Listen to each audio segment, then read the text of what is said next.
Every hour, every minute, every second, there's something new happening with your favorite pastime. We got you covered on sports news and fantasy advice. Get all caught up here on Pastimes on the Mic. Be sure to follow us on Instagram, X, YouTube, and TikTok. And send us any questions you got. We got a few this week, and they will be answered later on the show. Down below is the Gmail. Send us fantasy questions. Send us, a topic you got in mind. We'll be sure to answer for you here on Pastimes on the Mic. Boys, how are we doing today? Doing good. How about you, Dennis? I'm doing good, and I know I'm not going to be doing good Tuesday morning after this fantasy week is over. I was just telling the guys, it ain't looking good for you, boy. Listen, man, we have those weeks, man. We have those weeks. Just buys and injuries. Tyreek Hill is on a bye, so Jacoby Myers is my wide receiver one, and then I don't know. I have no idea what I'm going to get. It's going to be fun. It's going to be fun. You might show out. You never know. This happened last year. I made the playoffs, and I won a game with Richie James as my best wide receiver. He had the best performance of the day. Devontae Adams had like 4 points, and Richie James went bananas. I just can't. Jimmy G, man, he's on the bench. Bench that guy. You went out, signed that guy. He's benched. Aiden McCollum. Is that his name? How you say it? I don't even know. Aiden McConnell. Yeah, the rookie quarterback starting. Is he a rookie or is he second year? I think it's a second year. He's a rookie. He's a rookie. That's who's throwing Jacoby Myers the ball, Dennis. So you just gotta hope he gets the ball to him. Okay, last week, better than Jimmy G's been. I was about to say I take McConnell over Jimmy G, man. Yeah, Jimmy G. Something new. I take anybody over Josh McDaniels. Yeah. Definitely a huge culture shift with the Raiders. Thank God. They got to win under the new head coach. Antonio Pierce. A lot better. They never should have gotten rid of Rich Bisaccia. That was ridiculous. Rick or Rich? I always forget. Yeah. I think it's R-I-C-H, but pronounced Rick. Yeah, sometimes teams need that shift though. Like they just need something different. Like it just gets them going. Because they're not out. They're still, what are they? Bisaccia. That was crazy. And isn't Devontae Adams loving the interim coach? Like, doesn't he? Yeah. The whole team loves him. Yeah. I heard a report. This is hilarious. I heard a report. He was on the 07 Giants and he was trying to rally the Raiders and be like, hey, this is, I've been a part of underdog teams. We could be an underdog team and go the whole distance, believe in each other, the basic run of the mill stuff. And supposedly, Josh McDaniels pulled him aside after that meeting and said, don't ever talk about the Patriots like that again. Oh my God. That is the ultimate white flag. Yeah. That is at that point, that's like a mutiny on your team. That's just like, I've never heard a single player say something positive about Josh McDaniels playing for him. I'm sure he's a nice guy, but it was. Yeah, but you gotta let that go, man. Like you gotta be all in on the Raiders if you're, it's not just that. It's not just that, but it's like all of this year and last year, Devontae Adams has been passive aggressive about Josh McDaniels. Yeah, they get rid of Derek Carr, they isolate him. It's just one thing after another where the whole team is clearly hating this guy. Yeah. Hunter Renfrow used to be one of the best third down wide receivers in the league. Invisible. Now he's a zilch. Yeah. A zilch. So I just whatever. Man. I want to pick him up in some of my leagues, but I just know he's not going to be that guy. Maybe now with new intern head coach, maybe might be a guy to pick up. Maybe that's someone you pick up, Dennis. No. He's taken. He's taken in my league. Somebody still has Renfro stock. I'm like, buddy, it was Brandon. Oh, Brandon has him. Brandon's got the vision, man. Can you drop Renfro? He knew. Well, he's had him all year. A couple episodes ago, we did the quarterback ranking, so maybe the audience here will see some of their fantasy players on this tier list we're about to make right now. So we went from quarterback. We're now going to rank the running backs. We'll see how this goes. We had some crazy talks 2 episodes ago with the quarterback. See what we got for running back here. Which eventually led to your very, very hot take with Christian McCaffrey. Yes. We all know where I'm going to rank him on. Yeah, we all know where he's going. Buns, right? All right. Questionable? I don't know. All right, so here we got our categories, our tiers. We got superior, elite, solid, mid, buns, and questionable. Questionable is guys who are hurt. Nick Chubb's a perfect example of that. Just we didn't really get a full sample size for this year of Nick Chubb, but we know when he's healthy, he's one of the best. So, so that's the tiers. and we'll get started here. Herbert. I was about to say I might be a casual. Who the fuck is that? I think that's Khalil I think that is Khalil Herbert. Yeah, it's Khalil Herbert. I'm putting this dude at buns, bro. That's just me. I mean, yeah, buns are mid. Buns are mid. No argument here. Yeah, you can For put him at once. buns. For once, He was good until he got hurt, and now I don't even the running back for Chicago, whatever. All right, this one should be pretty easy. Where's the goat tier? Where's goat tier at? I'll put him. Where's better than Barry Sanders? Yeah. Unbelievable. Where is it? I guess superior, right? That's what we're agreeing with there. Yeah, I would Kenneth agree. Walker. Mid. I would say I would. His year has it turned around for a while? He kind of wasn't that good. No, this week I could just be negligent. He had a bad week this week, but I would say he's solid, about to be breaking elite category. I would say solid. Okay, that's fine. I would say solid. I agree with that. I agree with solid. Yeah, I was gonna say like high, mid, low, solid was kind of what I was thinking. No, I also haven't really been paying attention to him this season. No, he had a hot start to start the year, but he's kind of been fading out. So I would say solid. Solid. Yeah, I agree with that. Last year he was like unstoppable. Yeah, he had a great finish last year. He's one of those running backs, he can't escape injuries like most. Yeah, Singletary, we could put buns, or I think he's ass. Yeah, I mean, if there was an ass category, I'd put him in ass. He sucks. Are we taking him over Herbert? No. Yeah. I'm not. Personally, no, I'm not. I'm kind of in line with Guy. I feel like people have been waiting for Singletary to go off for years. It's just not happening. Yeah, it's never happened. He's not even on the Bills anymore. Zeke. Buns. Don't shove this. Oh, that's what it was. That's what the category we had last time was washed. Yeah. Wash. That's the category that's missing. He's perfect for wash because if we're talking about right now, he is washed and buns. I also think the Patriots system is not good for him one bit. No.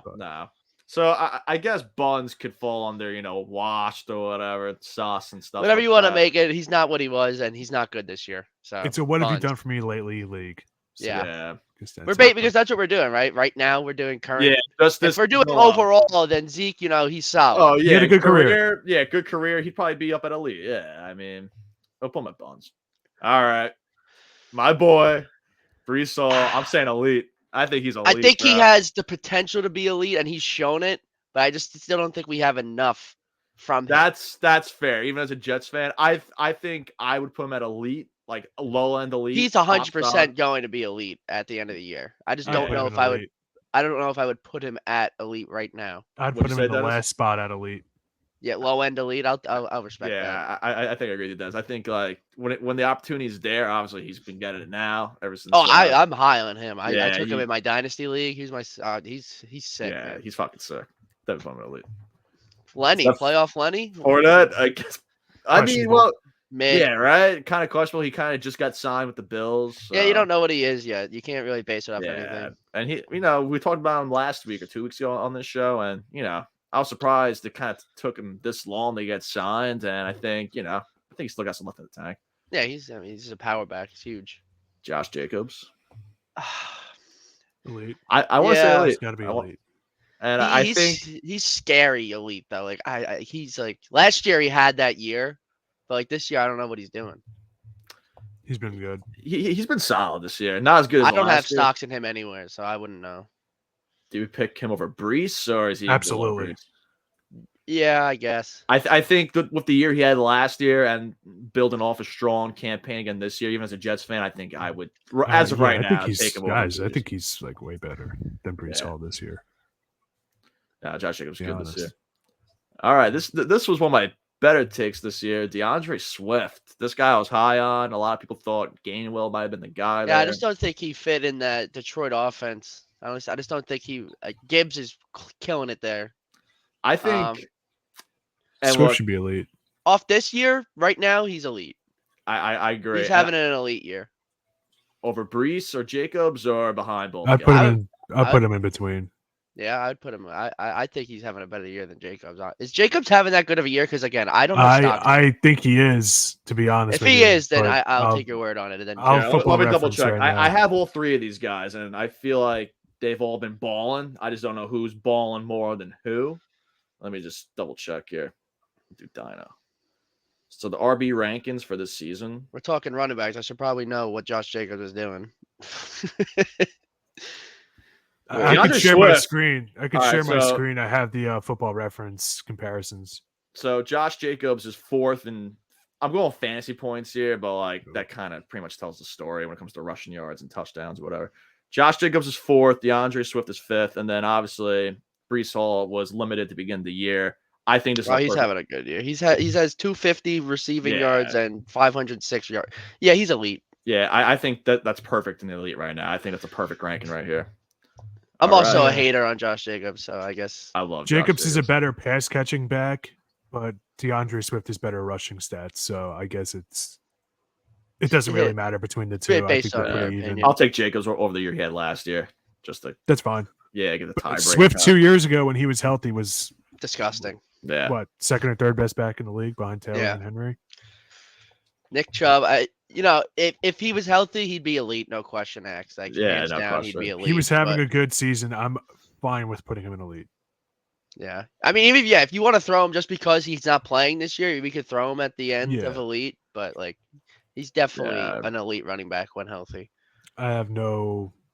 Yeah, it's kind of like a wish-wash here. I'll throw him at elite for now, bottom at elite, just for respect was. Mr. Alligator, algae eater, Algier.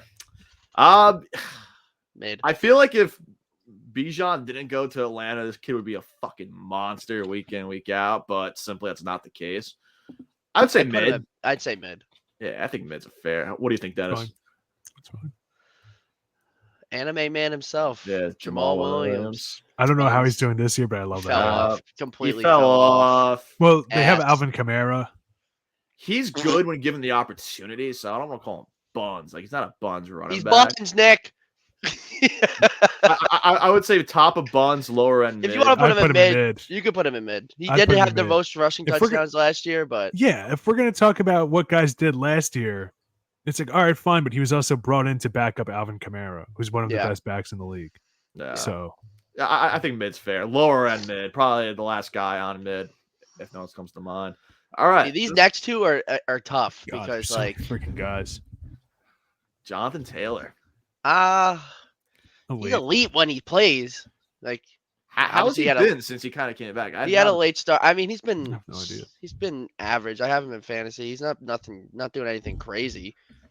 I think if we're putting Nick Chubb at elite, I think we gotta put Jonathan Taylor at elite too. Yeah, I mean, like this is what I mean. Like, are we basing it off last year? Or are we basing it off this year? Like this year, he hasn't done really anything to be elite, but he is an elite running back just because of the years he's had. So you got to give him that respect. I guess you could. I would say I would put.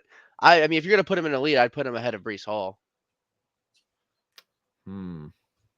I know that hurts. I know that hurts, Nick. I might disagree on that. For this year, Breece Hall's been balling out. And it's just tough because Taylor hasn't been.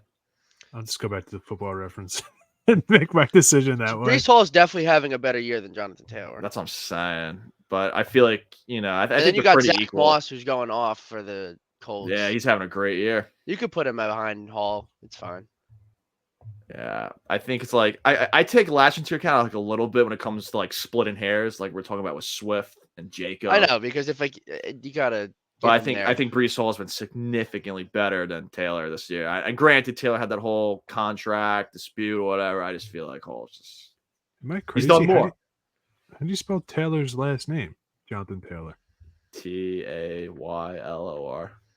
Jonathan Taylor. I can't find him on Football Reference. No way. I can't find him on Football Reference. There's also a million. There's also a million Taylors that play football. So I can't find him. Did he change his name? Is it? I don't know. His name's Chad Okosinko. Jonathan Taylor. I can't find. You Jonathan can leave him Taylor. there, Nick. That's fine. All right, I'll take your guys' word for it. He doesn't exist. Next Saquon. I'm looking at his stats right now. He's elite, but he's not having the same year as Jacobs. I think Saquon Jacobs is having a better year than Saquon. I'm just going off memory here. Yeah, I'll buy that. I'd probably put him ahead of Breece, right? If Saquon didn't get injured as much, I'd put him in superior. Just because he has all the tools to be that type of running back. He just can't stay healthy. If he was on a team that had an offense, Yeah. I think he'd be superior. He would like I've preached that forever. Like Saquon, he kills Washington every single year. Yeah, and guys, Washington's the only team we do kill. Yeah. Daniel Jones, and I said it when they were playing him. I said if Daniel Jones and Saquon are both on the field, we're losing that game, no questions asked. Yeah, every year it's the only team Daniel Jones can like. He threw for like there was a Twitter feed today. There was something on Twitter where he threw for like 5 touchdowns against them when they were the Redskins. He just went off and killed them. I think I want to put him at superior. PC Daniel Jones. I don't. No. I don't. I don't not really yet. have an issue with it. I don't have an issue with superior or elite. Yeah, like he's been hurt. I know I've been saying this year. I know he's not McCaffrey level this year, but dude, like if you're gonna put him in superior, then McCaffrey has to be in his own level. Yeah. So where we think he also, I have to say, for Saquon, I don't know if this helps or hurts him. He has astronomically more mileage than any of the other running backs in elite. More than Christian McCaffrey? In elite. No, and honestly, maybe even more than him. Because who does the ball go to on the Giants? It's literally get it to Saquon, whether he's catching it or running it. It's get it going to him 100% of the time. Listen, I'm a Saquon supporter, but I'm not putting him in superior. He just hasn't. He's elite, high end elite. I would put him at number 1 elite, but I wouldn't put him in superior just because of his injuries. Yeah, I mean, because McCaffrey clearly makes a difference, even though he has history of injury. But McCaffrey is just such a difference. Yeah, he is on a different planet, and I think Saquon. And Nick, I've told you before, Saquon is. I said that in the beginning of the year. He's superior if he stays on the field, but if they had a line and an offense. Yeah, bold of you to assume we would have. It's so bad. So bad. James Cook. I think solid's a good spot for him. Yeah, but solid behind Kane for sure. Oh yeah, for sure. How do you feel, Dennis? He's pissing me off. He started off really hot. Now it's kind of fading out. Aaron Jones, he's like low end elite, mid, low end elite, high end solid. He's just like he's another guy. If he can stay on the field, he's clearly. I would have said like elite before he got injured. He was a complete motherfucker, and now he's that week 1 game he had this year to start the year. Week 1, he was going off. Yeah, he was insane week 1. Yeah. But then he pulled his hamstring. I will never invest into this guy ever again. I feel like last year or 2 years ago, I definitely would have said elite, lock in for sure. I think maybe top solid now. Age is there. High end solid. Number one in solid over Walker. Or behind Walker. I mean, behind Walker. I'd have to agree. Yeah, I think it's just age. That's fine. Upside's not really there anymore. Is that Mostert? Yeah. He was going nuts. And he just had a 4. He just dropped a 4. Nice little 4. He's too inconsistent for me to put him in anything other than mid. I agree with Dennis. And he's up there in age too now. He's just so inconsistent. Low end solid. There are days he is legitimately the best running back in the league, and then there are days that he's borderline unplayable. I will grant him lower end solid. I think that's fair. High end, high end mid's fine too. Because it's hard to call him mid, like I don't know. That's fair. Is this that's fucking Kenyon Drake? Yeah, it's Kenyon Drake. Put him at the. I wouldn't even just skip him. Next one's Clyde Edwards-Helaire. Oh, dude, I was so high on this dude, but he's Buns, dude. This dude's cheeks. Travis Etienne. I'll put him top dog at Buns, but yeah, is that congratulations really to brag about? Congratulations, he's high end Buns. Etienne, dude, I'm not against the league. I'm not against the league. I'm not against the league either. He's having a great year. Seasons. I think I'd maybe put him. Last year. That's fine. I'd put him there. That guy's over disgusting. Swift. He's great. Yeah, I think Etienne's great. I think he's a very good running back. I got a semi decent Etienne story. Last year, I was doing the my fantasy football draft in the Outer Banks on my vacation, Labor Day weekend, and your boy had a couple of drinks in him. Hammered. I forgot about the draft. So it's a $100 buy-in league. I forget about the draft for the first 4 rounds, and I go on a rant for like 20 minutes about how I auto drafted ETN. I was like, "Who the fuck is this fucking guy?" And like just going off. And then he has a tremendous season. And I yeah, traded him before he went off. He's even last year he was having a great year. This year he's really shown out too. You know, If he I had that. waited He had 2 that more injury. weeks. I He could had have that won a injury. championship. I think he tore his Achilles, or no? Did he tear his Achilles, or did he did something? And then James Robinson came in and he tore his Achilles or something like that. something That's like what that. had happened. Yeah. That's why I was kind of nervous about it. Was everybody's like, well, James Robinson's here and whatnot. And I was like, oh, that's a good point. And I'm pretty sure he played at Clemson with Trevor Lawrence, so they have that connection too. Right. So yeah, he's elite. I would agree with that. For sure. AJ Dillon, I mean, even I when want to call Aaron him Jones, mid. even when Aaron Jones was out, he still didn't do shit. Yeah, Dude, it's kind of like who we were just talking about. Was it a Singletary? It's like years and years people have been hyping this guy up, and it simply doesn't happen. He's literally like the Saquon build, but has nothing like Saquon. He's just ass. Yeah. Dude, how old is AJ Dillon at this point? I feel like the guy's been in the league forever. 26. He's got to be 26 or something like that. 27. He's a big that back. young. Like he's a big back, but he's mid. He was a rookie in 2020. No way. I don't believe. Yeah, I don't think he's that old. Second. He's 25. He's only 25. I swear this guy was in the league for like. I mean, yeah, he's got. I guess he still has a little more time to figure it out, but still, nah, man. He hasn't done anything. He's simply Aaron Jones has always overshadowed him. I remember people always saying, He had one good year. Dylan's taken over Aaron Jones' spot. Just never happened. So I think mid. I think that's a good spot for him. Whatever. Is this your boy? Rob. Yeah, I'm not going to be biased on him. I think he still has a lot to prove. I wouldn't mind if you put him high end, mid, low end, solid. I mean, he had 7 touchdowns on the year. I think he's solid. Yeah, he's an RB1 in that offense, and yeah, that's kind of I thought solid, lower end solid behind Aaron Jones certainly, but I wouldn't say I'm not going to go out and say this guy's elite because he's not by any means. Nah, he's not elite. No, I think solid, low end. Yeah, solid. it's fine. He's going to get you your touchdown, but yeah. McKinnon, Bonds, right? Yeah. It's just there's just not enough. Like there's too many running backs. Pacheco, him, Clyde Edwards-Helaire. It's just like when he's on the field, he does make plays, but like he's not a consistent back. Yeah, that is a good point. They have so many running backs, and their running game always sucks. Yeah, I mean Pacheco's like I would say is the clear cut. Number one back there. That doesn't say much. Yeah, I mean there's just so many. This guy, I have a bone to pick with Tony Pollard. This guy was supposed to be a league winner this year, and he has been ass. I'm sorry, Cowboys fans, but he is a disappointment this year, and I would be pissed if anyone else drafted him because I'm getting this out right now, Dennis. All right? This guy's pissing me off. I don't care where you put him, but he has been ass. Dennis, how you feeling about Pollard? Clearly, I know what Guy thinks. I think I should just keep my comments to myself. No, listen. I'm not going to say he's mid. He could easily be elite. Yeah, but this year he has done nothing to show me that he's elite. Here's the thing: with Tony Pollard, it's all about expectations. Performance and expectations with him are two totally different things.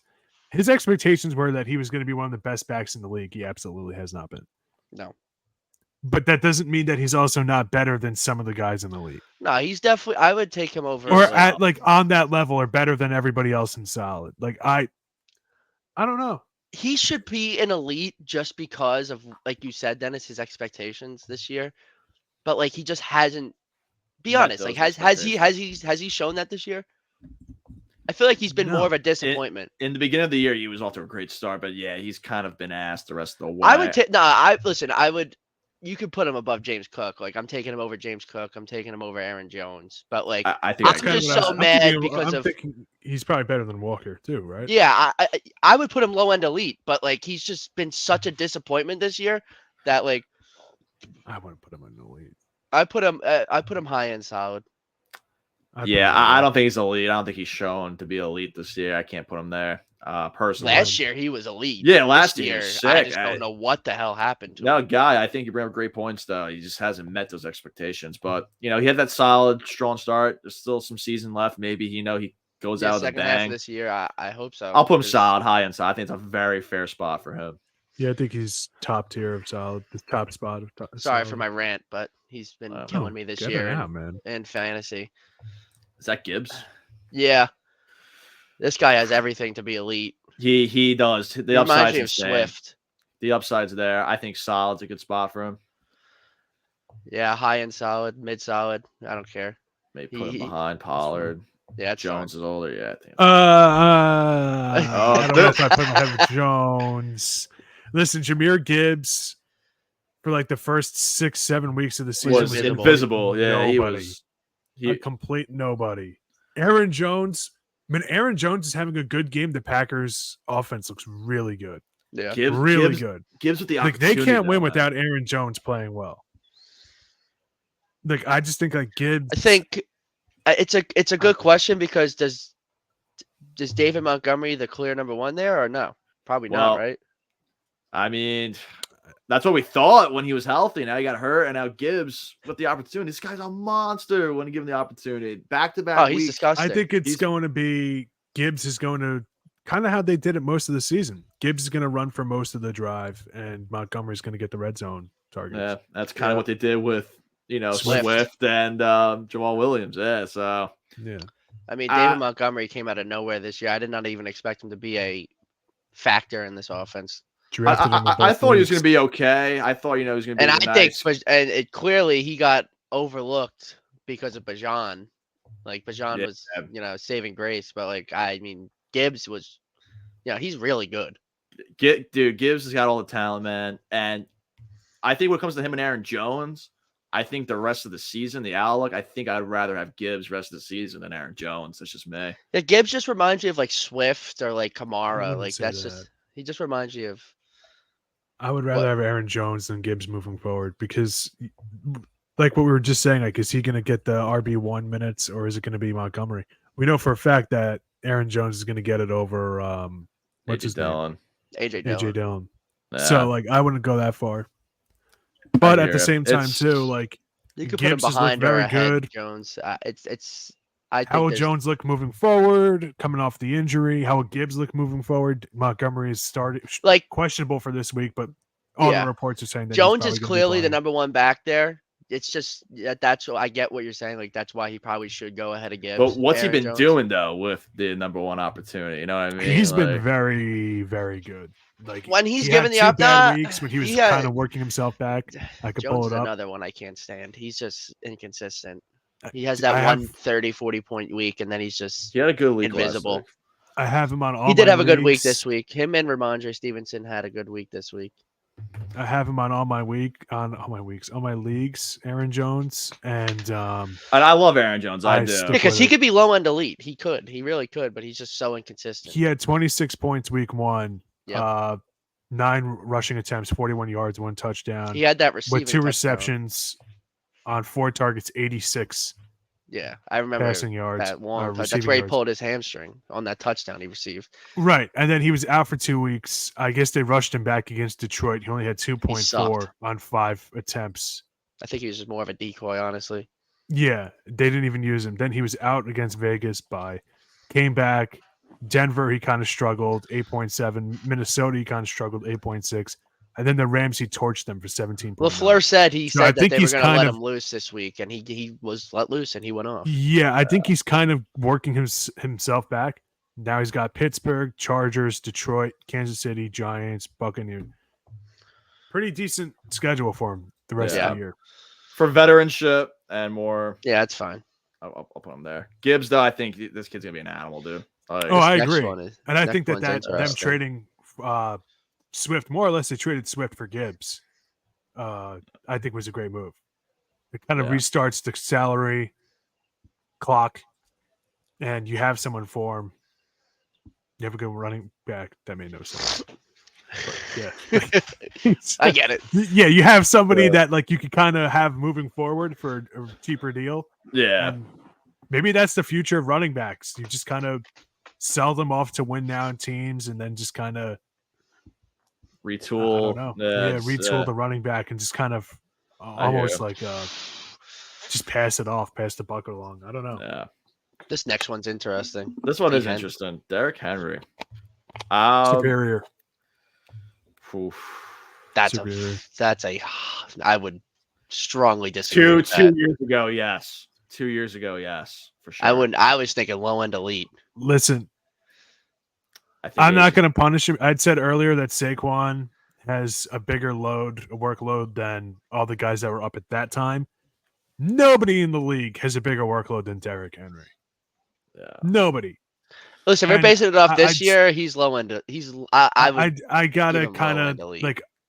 He's still I'm not gonna hate on the guy because he doesn't have a quarterback and he's forced to just do everything himself. Everything. Every single play is Derrick Henry. I think I would take and Jacobs. No other running back in the league has that responsibility, aside from arguably Saquon. But even then, a lot of running backs are dealt very bad situations. Saquon, for example, arguably the worst. Derrick Henry has been dealt one of the worst coming into the league, and he has shown out. But this year, I can't put him at a superior. I would put him low end elite this year. I think he's like you said, you got to give him his respect. So elite is fine. I just can't put him anywhere. For this year, I think he's definitely had a Brees. Brees said that limited workload earlier in the year. Taylor, obviously, with his drama, the Nick Chubb's out. I think he's definitely ahead of those three. But I think Swift, ETN, Jacobs, and obviously Saquon when he's healthy have a lot better years. This year, sure. Yeah, I'll give him his respect for elite, but he's still a baller this year, no doubt. But he had four touchdowns, 600 something yards he's a baller. in 8 games. He's definitely elite, no doubt about that. He's still top of the pack right there. So yeah, I think elite with these guys is a great category for him. Pacheco, solid. Yeah, he's very solid. Solid. I don't know really what he's done. What are his stats? He's good. He's good because of the offense he's in. I mean, he's not a bad back. He's take him over B-Rob. I think I put him at the tail end. I think I'd take him over B-Rob and Raheem Mostert. Yeah, honestly, I can see that.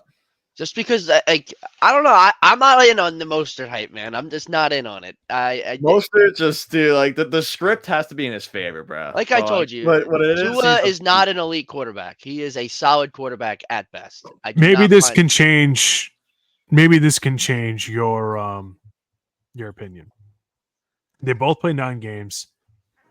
Pacheco has 15 more rushing attempts. Mostert has 80 more yards.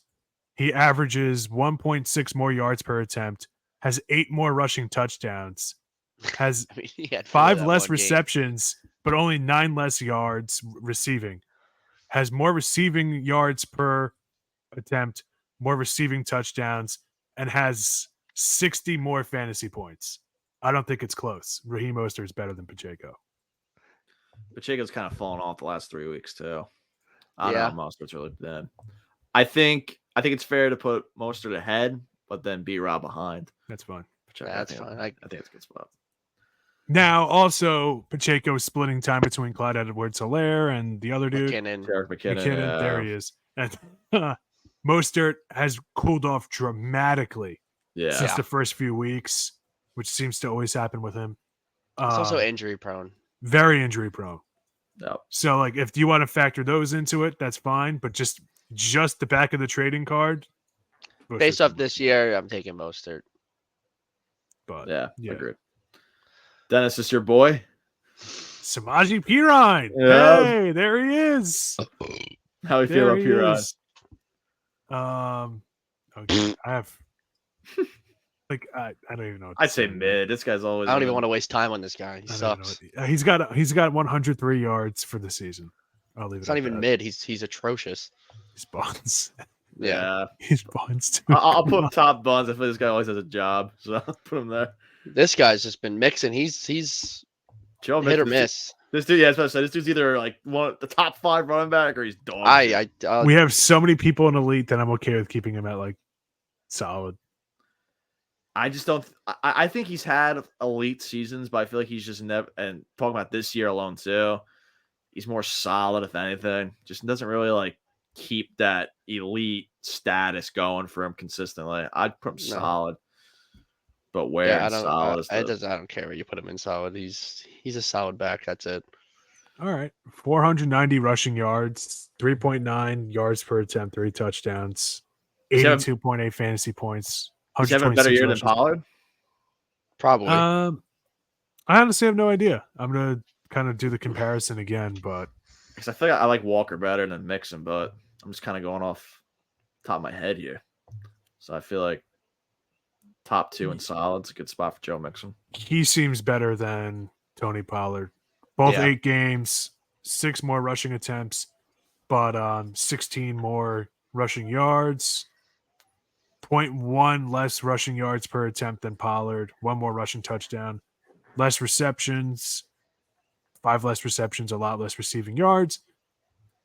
They're both equal with receiving yards per attempt. Mixon has a few more fantasy points. It doesn't really matter. I think it's a good spot for him. All right, Kareem Hunt. I know where I'm putting him. I want to see what you guys think. I've kind of lost track of him since he's come back. He's having a pretty good year. I think he's middle of the pack solid. I wouldn't put him anywhere near elite. He's just always solid. I think it's the best word to describe Kareem Hunt is solid. Like, he's not Chiefs Kareem Hunt anymore, but like you throw him in there. 55 fantasy points in 6 games for those of you who pay attention to that. 5 rushing touchdowns. I'm very high on Gibbs, so I'll put him below Gibbs. But I feel like you can't go and plug in Kareem Hunt if you're in a rut or something. I personally would. I don't care where it's solid. I mean, low with Hunt. I'm saying I'd say low end solid. That's just me. I think for Kareem Hunt. Yeah, that's just me personally. Just Jerome Ford has been the leading back in that field. We just talked about Mostert and Pacheco, and it seems that they're both better than him. Granted, he's only played 6 games, so like, it wasn't really his fault he didn't have a team. But I mean, there was a reason why he came back. That's a good spot for him. Into the Browns' lives. He's always the backup running back now too. So I think that says a lot in its own right there. Fine. All right, your point, Bonds. Your boy guy. Bonds. Yeah, I feel like he had that like 3 years ago. He was an animal with that. And he just never. Yeah, because he was getting first reps, but now he can't even hold on to the ball. I don't give a shit about him. Tell me how you really feel. Yeah, it's just is that Foreman? Deontay Foreman? Yeah. He's a solid back. I mean, when in a pinch, he's always good. Maybe low end solid, last guy. Yeah, I mean, he's not like he's just a solid guy you put back there. I mean, there is a lot of running backs there too. Khalil Herbert, Rashawn Johnson, Deontay Foreman. I mean, you got a lot of backs there. So it just looks like since Khalil Herbert got hurt, he's taken over. Yeah. This is your boy, Nick. Dude, I think I'm putting him right behind Barkley. I think I would have put him ahead. Dude, this guy is always balling out. He's been a top running back for many years. I would say many years, 3-4 years. He's so good. He is so good. All right, I'm glad. I thought that was be a hot take for me to put him way up there. Yeah, so good. I like it. Okay. Honestly, if you guys wanted to say that he was above elite just because elite's getting crowded, I wouldn't have argued. No, he's a great back. He's just consistent. He hasn't missed a beat. He's so talented, dude. Everyone was questioning him coming back after suspension, and he just came back and killed it. Yeah. This seems like it was a bad suspension. It was for gambling. Who cares? Yeah, whatever. I don't give a shit about that. D-Mont, this guy's been a heavy favorite today in our conversations. He's solid.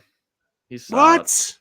He's not old. I mean, look, he had a great start there. Come on. I don't know about elite. So good before he got hurt, bro. He was on his way to having a great year. Yes, he was. But it's like so freaking. I just don't know if I don't know if I'm taking him over Kane, Mixon, Pollard. And I love D-Mont. Seriously? No. I love D-Mont. I love D-Mont. Dude. But I think what's really kind of killing him here a little bit is whether or not him or Gibbs is the start in back. Can't stay healthy. Yeah. He's had a history of injuries. I feel like people get very caught up on what he has done this year, and his consistency is not there. He's not a consistent back. He wasn't in Chicago, and he was having a great year before he got hurt. He's definitely upper solid in my opinion. I feel like elite. I just don't. I don't. Me personally, if I'm looking at a draft board or whatever, I'm not taking David Montgomery over Ken Walker, Joe Mixon, Tony Pollard, and even possibly Aaron Jones. I think you got to put him and Gibbs next to each other. I feel like that's just too. If you're gonna put him at Nick, you're putting him ahead of Gibbs just because he's had a better year. He has the veteranship. I just want to throw one thing out there. As a pass catching receiver, he averages 11 yards per reception. He's an explosive player. Don't get me wrong. I don't think the consistency's there with him. Oh, I don't. But listen, this is why we have this list. So we're gonna have disagreements. That's I would, as somebody who owns both. Oh, I shouldn't say owns. It's kind of problematic. Who has as a David Montgomery and Aaron Jones in both leagues, he's definitely better than Aaron I don't Jones. have a problem putting him ahead of Jones. I think he's better than Pollard. I love Montgomery. My one argument, I just wouldn't put him elite, not yet. If he comes back and totally takes the job over again and he does the same exact thing, I think he can easily be in this conversation. I just think I need a little bit more of a sample size. Sure. I think top solid is a very good spot for Montgomery. I'll take him over Jones. I and even meet think in the middle that's there. too much, but that's fine with me. I feel like him next to Gibbs is perfect because now obviously that's the debate right now. You can put Montgomery ahead of Jones. I mean, Jones hasn't done enough this year, but that's what I'm also thinking. I think he warrants a spot over Jones. These three guys though, like you said, Walker, Mixon, and Pollard. I just think their potential is way more exactly. I personally, I wasn't drafting Montgomery over those three guys this year. That's just listen. If you asked me before the year, where would you put Montgomery? I'm putting him low end solid. But now after this year, I don't mind high end solid, but I'm not putting him anywhere near elite. Yeah, I love Montgomery and the Bears. I always thought he was very solid. I think the upside was here, but yeah, I think it's a fair spot right here for sure. High end solid, you can't go wrong. This guy Jeff Wilson, I mean, he's hurt. Who cares? Waste. Eckler. He's elite. Yeah, he's elite. I think it's a no-brainer. Yeah, put him high end elite. I mean, he's been very inconsistent this year, but I think it's like he's like another one. Like he I feel like he only plays in the red zone. He had a very good game against the Jets. I'll give him that. And the Jets defense is very good. Yeah. I don't think I'm taking over Jacobs though. That's meh. I think that's fine. Where you have him right there, ahead of Swift, but behind ETN. Oh, yeah. Like, listen, he could be superior. He can be, and I'm sure most people before the year said he was like in conversation with Eckler. I mean, with CMC, but just from we're basing it off this year, what he has done this year, he is just an elite running back, nothing more. Anywhere in elite, I don't care. High end elite is probably more respected because of what he is. I hear that's a good spot. I like him better. I'm personally higher on Swift than ETN, but I feel like just the veteranship and just like what he can do, what we've seen just last year, I think that's a good spot for him. Rashad White. Big I like this kid. Huge week for him. He's a solid back. Yeah, he's definitely solid. I mean, I put him ahead of Cook. Yeah. That's fine. It's tough. Honestly, him, Gibbs, and Cook, I feel that's a great high upside. I think Cook back. honestly is we can leave him where he is, but I don't think he has that much over Mostert, Pacheco. I agree with that. He hasn't. Cook has not done a lot this year. He's been very disappointing. The whole Bills offense has been disappointing. It's been atrocious. Yeah. I think that's Cam Akers. Yeah. That is Cam Akers. He's hurt. He tore his Achilles. He can't stay healthy. He's the definition of questionable. Yep. He's the definition of questionable. All right, Chuba Hubbard, one of the best handcuffs of all time back when CMC was a Panther. Wherever you guys want to put him, I just want to let you guys know he literally won me a fantasy week by himself. So I started him the week without Miles Sanders, and he put up like 20 points or something. So he'll always be superior in my eyes than everybody else in the league. Greatest player on the God's green earth, but yeah, because of that bias, I have to recuse myself. That's fine. He's mid. Yeah. I would say mid. Aside from the 1 week when he was, it looked like Walter Payton in a Panthers uniform. He's mid. Yeah, I'll say he's mid on because he never gets a starting gig. I think that just says enough for itself right there. James Conner. I think at this point in his career, solid. Yeah, high end solid. Yeah, he's always a baller. Where and solid are we feeling? Right there is fine. Yeah, it's fine. Ahead of Montgomery? I would have him behind, but you could put him. But yeah, that's fine. I think it's a good spot. I feel like him and Aaron Jones are usually pretty similar. Is that fucking Ramondre Stevenson? Yeah, Stevenson. Yeah, mid. He had a good year last year, but this year he's just not. He's not continued to have that type of year. He's been a disappointing back. I would say low and solid. I agree. I think I'd take him over Foreman. Yeah. But yeah. Get this guy off the screen, bro. Just put him at the end. He's not a running back. I can't even tell who that guy is. It's Cordell Patterson. He's a returner, receiver, running back. He's like a Taysom Hill. He just doesn't throw the ball. Get him off the screen. I'd say he's mid. Yeah, whatever. Waste of time. Dalvin Cook next. As a Jets fan, I hate to say it, this dude is bonds. He's just not succeeding in that offense. I think if he had Rodgers, he'd be way better. He should have left. Should have left without Rodgers. Yeah, he's been horrible. It sucks. Bijan. This is a tough one, dude. He looked fantastic to begin the year, and now it's like I think Ritter is the reason why he's died out, and I think Heineke's going to help him.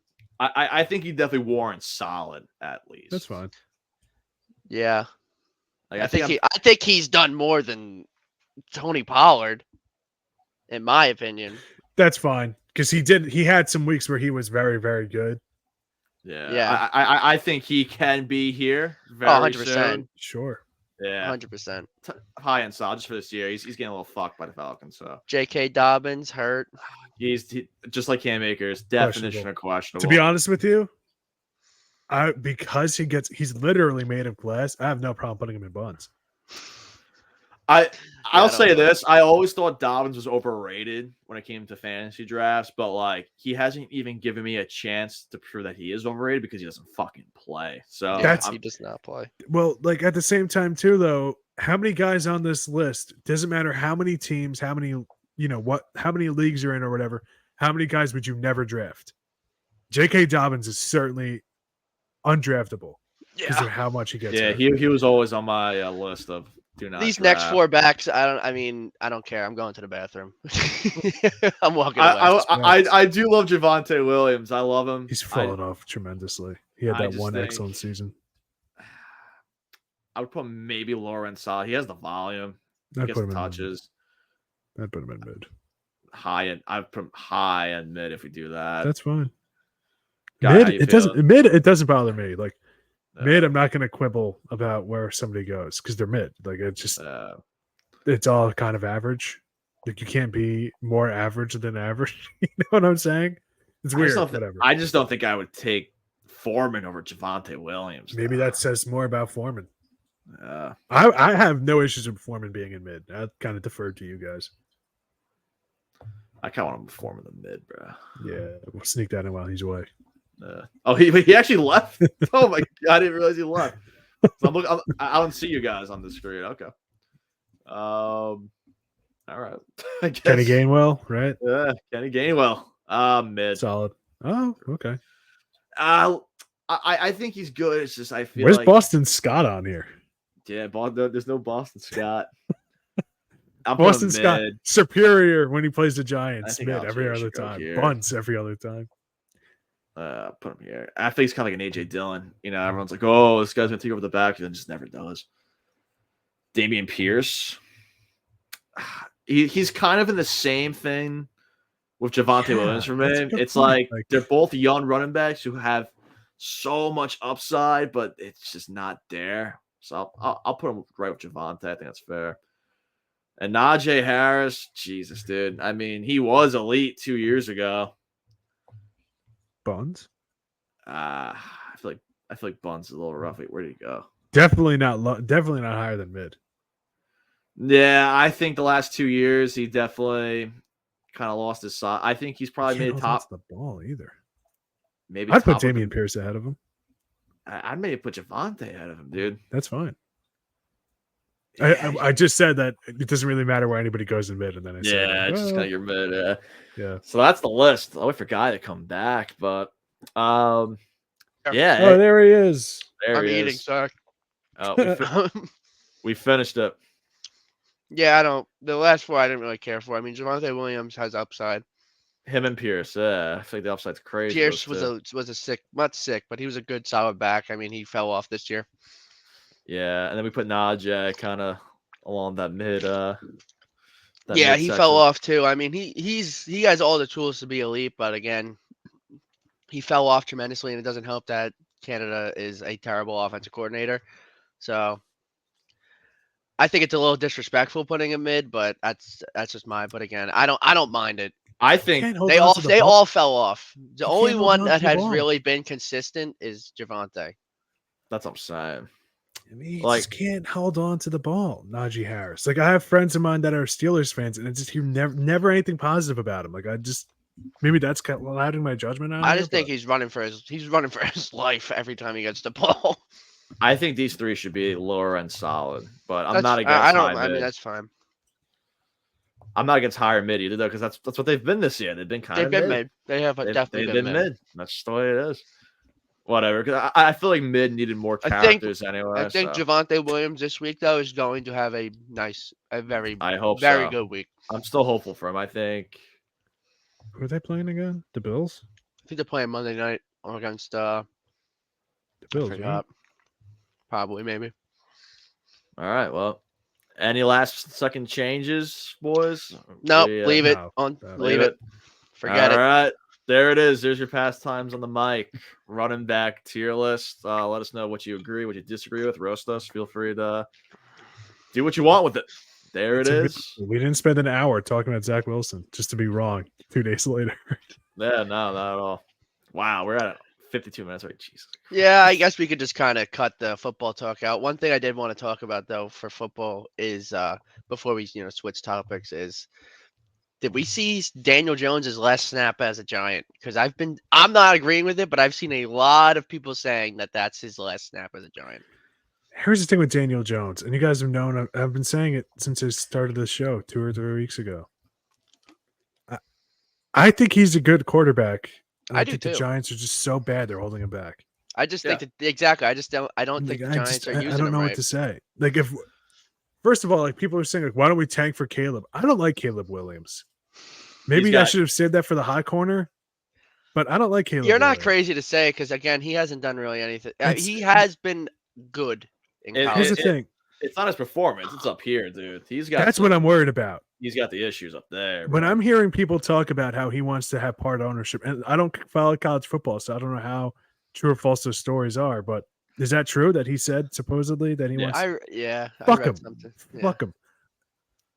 If he goes to New York, Caleb Williams, if he goes to New York, he's going to fail. He's going to make Ryan Leaf look like Peyton Manning in terms of being a draft bust. Damn. I think that brings up the hot corner. That is a hot take just because of how much. Save it. I'll save it for the hot corner. Keep going. Hot corner. Keep going. Hot corner. Dude, I'm one of those people. Nick knows this from when we were talking about the Yankees with our other company. I'm anti New York media being hard just to be hard. Yeah. I think it's so arrogant, pretentious, and downright bitchy to be so. However, if you show up for the New York Jets or the New York Giants, any New York team, and you say, I want part ownership before you even take a fucking snap or step on the field or any, I get it. Oh my God. That is, it would be impossible for me to root for you. It would be impossible for me to root for you. It's this new era in sports where it's so entitled. It's in everything though. It's just like so we see it with James Harden. Like, he doesn't want to play somewhere, he forces his way out. Who the fuck do you think you are? I know. Who do you think you are? Like, listen, I want to be clear here. I think athletes get horrific advice from their agents. Horrific advice. Do you know how much money like the baseball players make? That just Scott Boras is like, here's your $500 million and shut up. Don't ever say anything. it hurts the league and it's murdered Major League Baseball, and I get it. But some of these guys just need to take a page out of that playbook and just shut up. Like, stop talking. Like, stop trying. Like, I'm not like with James Harden said, I'm not a system player. I am the system. Dude, you haven't been in the system in like 5 years. Yeah, it's been a long time. Like, let's take it easy. But like for a college player to say, I want part ownership in my team, that is the most entitled thing. Dude, if somebody said, I want to go just to this team, people would say that's kind of a little entitled. To say I want ownership in that team, I think the whole like, are you serious? The whole thing around being being overrated has gone to a whole nother level. Dude, like, could you imagine being that guy's teammate? No, it's could you imagine being that guy's teammate? It's just like, when you think of USC now, it's just Caleb Williams and Lincoln Riley. That's what you're not. No one else can probably name anyone else on that football team besides those two. Seriously. The head coach who came from Oklahoma with his quarterback, Caleb Williams. Because I'm a huge Oklahoma fan. I watch Baker. I watch Kyler, Jalen Hurts. Caleb Williams was great on Oklahoma. And then they just got up and left. Him and Lincoln Riley left and went to USC. So, like, I've seen it. It's just like it's just some sort of entitlement. Like, these players get so hyped up. And, like, that's why I was saying before, like, being overhyped has gone to a whole nother level. It's not even like it's crazy. If you want to hold out for a better contract, I'm with you. I'm pro labor. I'm with you. If you're gonna say I'm not reporting if I don't have ownership in your fucking team, and you haven't done anything, are you serious? Yet? That's like, you're not oh wrong. My god, that's like going to a job. By the way, just years after NIL became like allowed, and teams weren't doing it under the table. This is an awful example to set. It's going to be because it makes every single college athlete look like an entitled douche. Yeah. It's such an example. And it's like going to a new job. You just got, I want to own the company. It doesn't work like that, bro. Dude, it's like on your first day, it's like we're hiring you for the entry level. It's like, no, I want to be an executive. Yeah. It's ridiculous. Excuse me? Try that at your job. Like, listen, all I asked is that you thought Daniel Jones was still going to be the quarterback for the Giants. Unbelievable. Yeah, I know, right? I know. Well, because what I was getting at is I honestly don't know enough about the rookie quarterbacks to have an opinion. That being said, if you find somebody who would be willing to take Daniel Jones and Kirk Cousins was like healthy, I wouldn't really be against it. Yeah. It's just the money for Daniel Jones. Yeah, to answer your question, back. $30 million. I get it. $30 million for Daniel Jones, no issue. $40 whatever million for Daniel Jones, yeah, fucked up. But Caleb Williams, that's unbelievable. That's a good hot corner take right there. It's unbelievable. It's not because I'm not. I think people have been very quiet about the whole Caleb Williams thing. Because I even said it to Nick. I side texted him like a couple weeks ago saying like, listen, man, I said to Nick that I think Caleb Williams isn't as good as Sam Howell. I might just be being biased, but Sam Howell coming out of college did not get a lot of Sam Howell. What? You are all in on Sam Howell. Oh my God. I'm so all in on him. I don't care what hate I get. I said Sam Howell coming out of college could be better than Caleb Williams. But because Sam Howell lost all of his weapons in college, I think he got overlooked. But that's just, that's not even my hot take. I had another hot take, but let's hear it. While we're here. I don't even know. After the week this guy had, CJ Stroud, I think CJ Stroud is a better Texans quarterback than Deshaun Watson as a Texans quarterback. Ooh, that is hot. While I agree with you on the trajectory he's on, I think he hasn't done enough yet. He could easily, because I mean Watson, he was there for not a long time, but not a short time either. He had that playoff, but he had his impact. He had his impact there.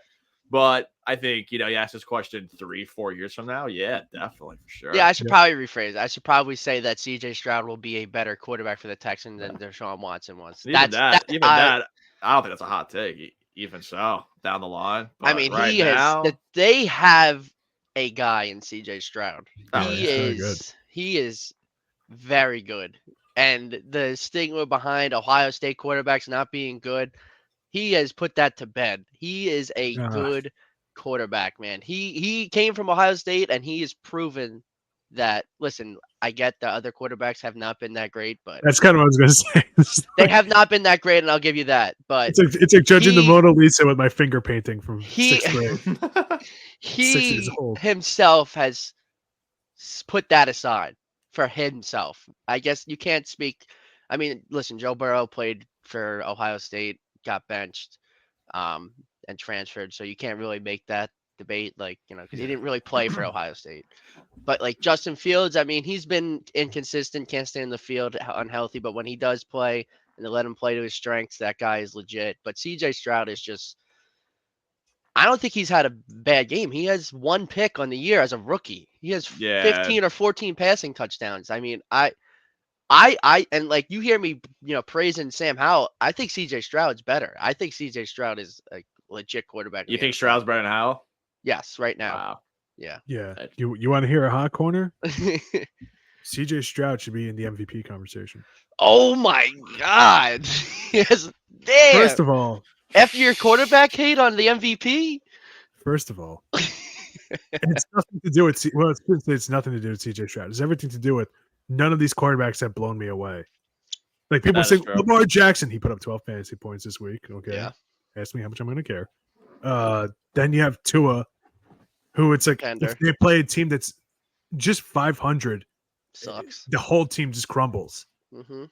Thank you for that. I agree. 100%. Patrick Mahomes, name only. He was useless against the Bills against the Dolphins for a half. Useless against the Jets for a half.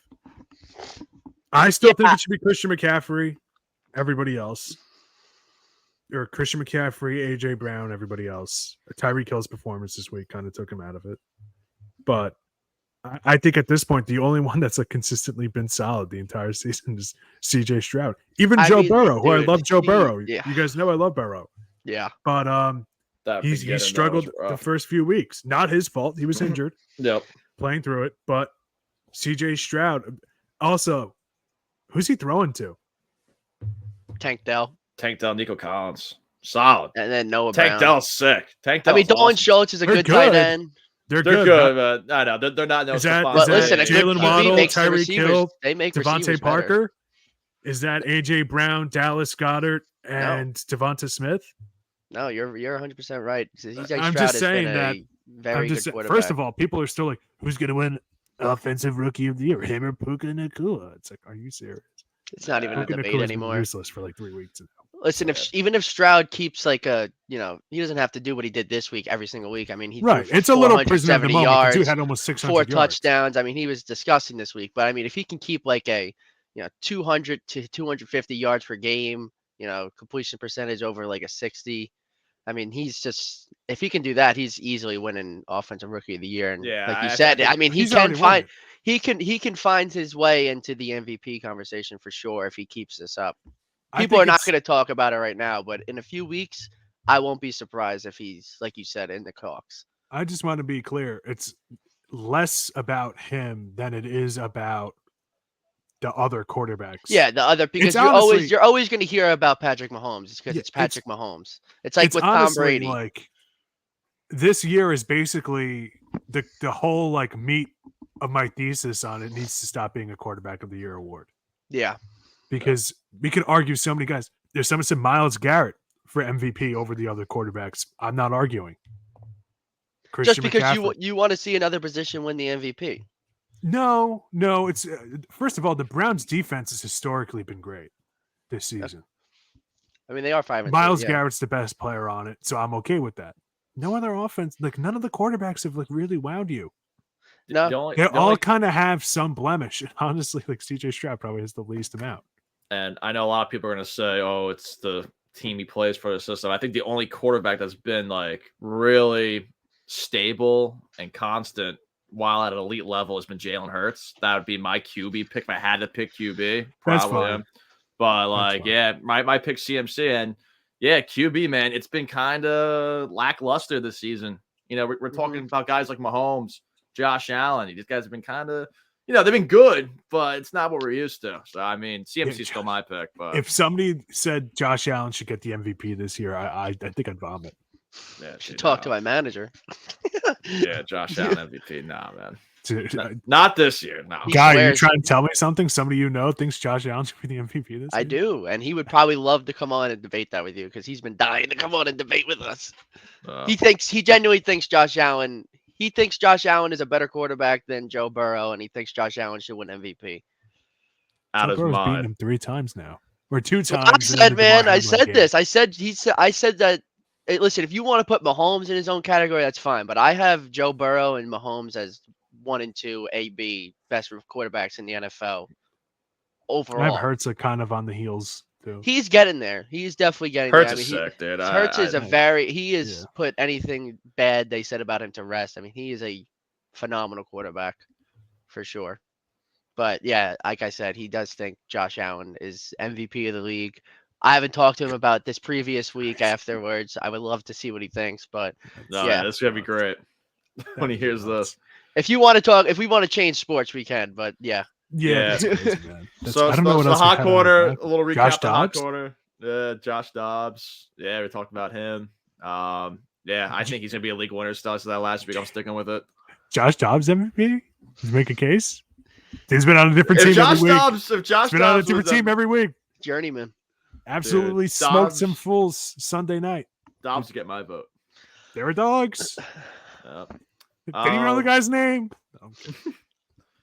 I didn't pick a topic for. I didn't pick something for the hot corner. I'm trying to think of something. I didn't either. I usually try to just go and. So obviously, Guy had CJ Stroud, that we just talked about. I wanted to say something for Robert Thomas for the St. Louis Blues center, but can't really think of anything right now. But maybe we can go back. He's four goals and yeah, he's been trying to turn it on lately. Yeah, he's sick, dude.